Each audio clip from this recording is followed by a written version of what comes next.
இன்றே டவுன்லோட் செய்து உங்கள் ஃபேவரட் ஷோக்களை என்ஜாய் பண்ணுங்க. அரவிந்தா, கிளம்பலாமா? இன்னும் மித்ரா தூக்கத்துல இருந்து எழுந்துக்கலையா? இன்னும் இல்ல அரவிந்தா. நம்ம லக்ஷ்மி கூட திரும்பி வந்ததுக்கு அப்புறம் எல்லாம் பேசிக்கலாம். முதல்ல நம்ம அவ ஊருக்கு போலாம். சரிங்க, வாங்க போலாம். நேத்து ராத்திரி கன்னியாகுமரியில இருந்து ஊட்டிக்கு போன கடைசி பஸ் போற வழியில ஒரு பெரிய விபத்துக்குள்ளாயிருக்கு.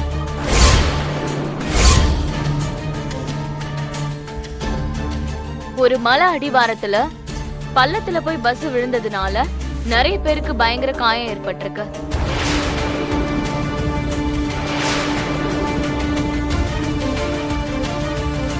இந்த விபத்துல 3 பேர் இறந்திருக்காங்க. இறந்து போனவங்களோட விவரம் எங்களுக்கு கிடைச்சிருக்கு. 47 வயசான நடராஜன், 35 வயசான சாவித்ரி, 24 வயசான பாக்கியலட்சுமி.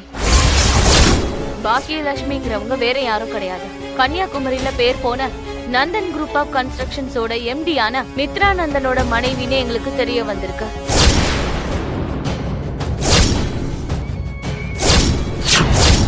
இறந்து போனவங்களோட உடல்களை பக்கத்துல இருக்கிற கவர்மெண்ட் ஹாஸ்பிட்டலுக்கு கொண்டு போயிருக்காங்க.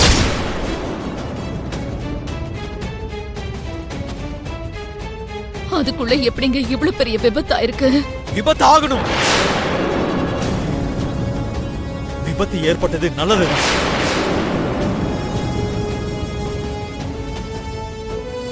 ஒரு சில பேர் செஞ்ச தப்புகளுக்கு அடுத்த ஜென்ம வரைக்கும் காத்துக்கிட்டு இருக்காம தண்டனை இப்பவே இந்த நிமிஷமே கிடைக்கணும்.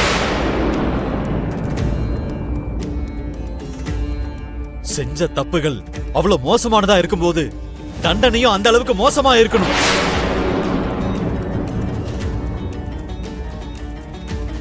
அவங்க செஞ்ச பாவத்துக்கு அடுத்த ஜென்மம் இல்லாம போயிடும்.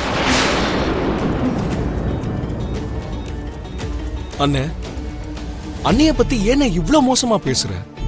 நான் இப்படிதான்டா பேசுவேன். தப்பு செஞ்சவங்க கேவலமானவங்கன்னா நான் இந்த அளவுக்கு கேவலமா தான் பேசுவேன். மித்ரா, லட்சுமி பத்தி இப்படி எல்லாம் பேசாதடா, ரொம்ப தப்புடா. தப்பா?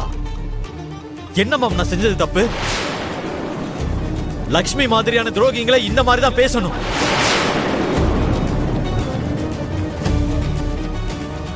இந்த அளவுக்கு ஏமாத்திருக்கா, நம்ப வச்சு நம்பிக்கை துரோகம் செஞ்சிருக்கா.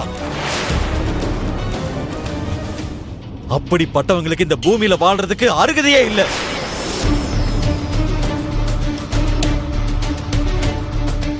அதனாலதான் அந்த கடவுளும் இதை புரிஞ்சுக்கிட்டு அவ உயிரை பறிச்சிருக்காரு. நமக்கு பிடிச்ச சனி ஒழிஞ்சிருச்சு. மித்ரா, போத நிறுத்துறியா?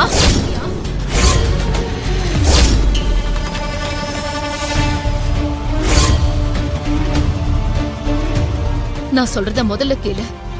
லக்ஷ்மி பத்தி முழுசா தெரிஞ்சுக்காம நீ இந்த மாதிரி எல்லாம் பேசாதடா. இன்னும் தெரிஞ்சுக்கிறதுக்கு என்ன இருக்கு மாம்?